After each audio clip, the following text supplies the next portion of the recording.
And here's I'll show you how to make slow shutter speed.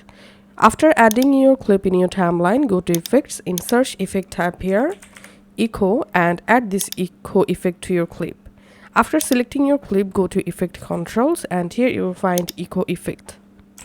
Echo time seconds, here give minus 0.020.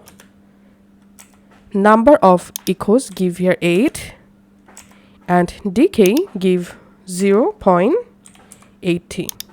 And then echo operator, click here and select composite in back. And now let's play our video, and here we can see a slow shutter speed created.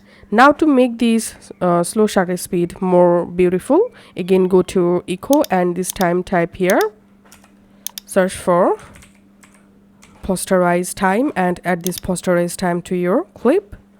And under effect controls, here frame rate, just give 6.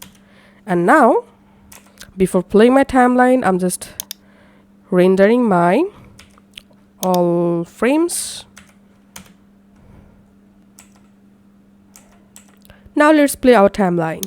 And here, as you can see, I've successfully created slow shutter speed.